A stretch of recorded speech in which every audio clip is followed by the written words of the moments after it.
Welcome to ಜಯಂತಿಸ್ kitchen. ನಾನಿವತ್ತು ಮೂಲಂಗಿಯಿಂದ ಪಲ್ಯ ಮಾಡ್ತಾಯಿದ್ದೀನಿ. ಹೇಗೆ ಮಾಡೋದು ಅಂತ ನೋಡೋಣ. ಸ್ಟವ್ ಹಚ್ಕೊಂಡು ಒಂದು ಪಾತ್ರೆ ಇಟ್ಕೊಂಡು ಅದಕ್ಕೆ ನಾನೊಂದು 4 ಟೇಬಲ್ ಸ್ಪೂನಷ್ಟು ಎಣ್ಣೆ ಸೇರಿಸ್ಕೊಂಡಿದ್ದೀನಿ. ಎಣ್ಣೆ ಚೆನ್ನಾಗಿ ಕಾದ್ಮೇಲೆ ಒಂದು ಅರ್ಧ ಟೇಬಲ್ ಸ್ಪೂನಷ್ಟು ಸಾಸಿವೆ ಸೇರಿಸ್ಕೊಳ್ಳೋಣ. 1 ಟೇಬಲ್ ಸ್ಪೂನಷ್ಟು ಕಡಲೆಬೇಳೆ ಸೇರಿಸ್ಕೊಳ್ಳೋಣ.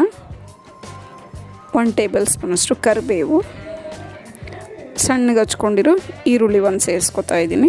ಇದನ್ನೆಲ್ಲ ಚೆನ್ನಾಗಿ ಫ್ರೈ ಮಾಡ್ಕೋಬೇಕು. ಈರುಳ್ಳಿ ಎಲ್ಲ ಚೆನ್ನಾಗಿ ಫ್ರೈ ಆದಮೇಲೆ ಮೂಲಂಗಿನ ಈ ರೀತಿ ತುರಿದಿಟ್ಕೊಂಡಿದ್ದೀನಿ ನಾನು.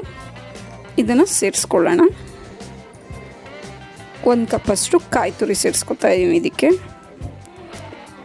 ಇದನ್ನೆಲ್ಲ ನೀಟಾಗಿ ಮಿಕ್ಸ್ ಮಾಡಿಕೊಂಡು ಸ್ವಲ್ಪ ಫ್ರೈ ಮಾಡ್ಕೋಬೇಕು. 1 ಟೇಬಲ್ ಸ್ಪೂನ್ ಕೊತ್ತಂಬರಿ ಸೊಪ್ಪು ಸೇರಿಸ್ಕೋಬೇಕು. ಇದನ್ನೆಲ್ಲ ಮಿಕ್ಸ್ ಮಾಡ್ಕೊಂಡು ಆಗಿದೆ.